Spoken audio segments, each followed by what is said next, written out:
The gymnasium was alive with music, lights twinkling across the ceiling like stars, and laughter filling every corner of the room. It was the night of the fall formal, and everyone at Crestwood High had been looking forward to it for weeks. Everyone, except for Ava. Ava stood at the edge of the dance floor, clutching a cup of fruit punch, her hands trembling slightly. It had only been 2 months since she moved to Crestwood. New school, new people, and endless whispers that seemed to follow her like shadows. She'd tried to blend in, to be invisible.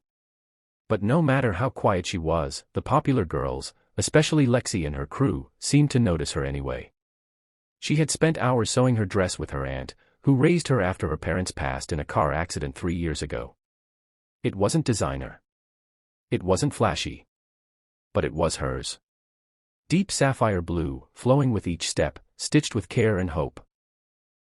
Lexi, glittering in her expensive red gown and surrounded by her posse, narrowed her eyes when she saw Ava walk in. She smirked. The new girl dared to show up. That just wouldn't do. A slow song came on, and Ava retreated further into the shadows. Couples swayed gently under the soft glow of fairy lights.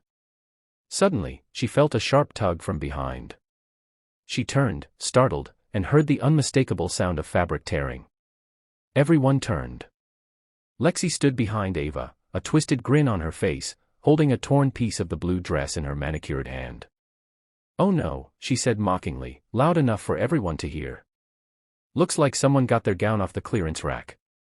Laughter erupted from the circle that had formed. Phones were already out, recording. Ava's face flushed crimson. Her heart pounded so loud she could barely hear the music anymore. Tears welled in her eyes, but she blinked them back. This wasn't the first time she'd been humiliated. But this time, something inside her broke. Or maybe it ignited. Ava stepped back, trembling, then took a deep breath.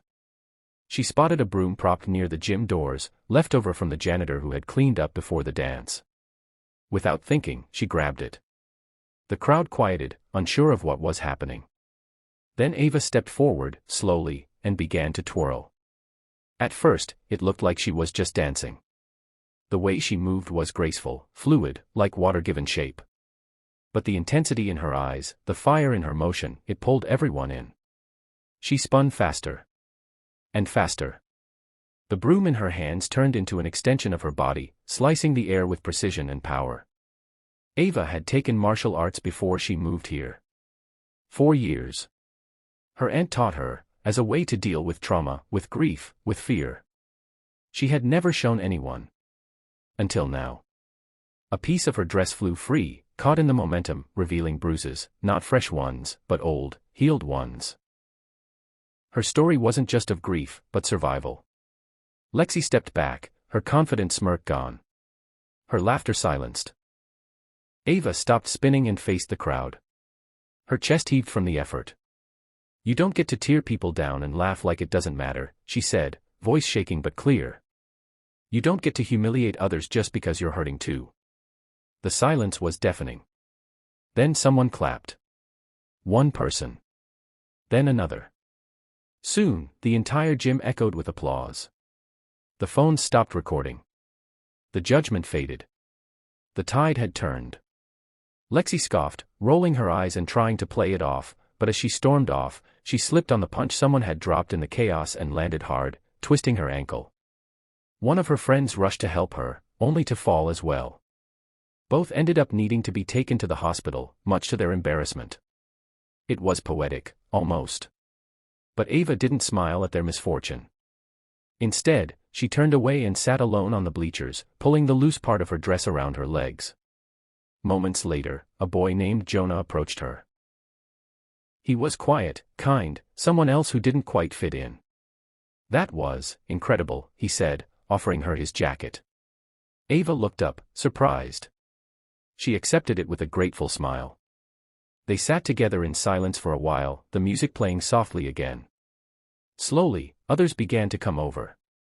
A group of girls complimented her courage.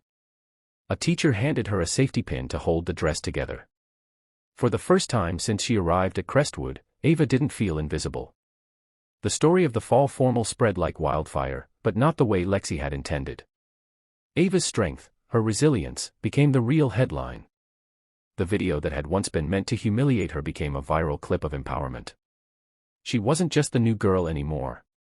She was the girl who stood up, who turned humiliation into inspiration.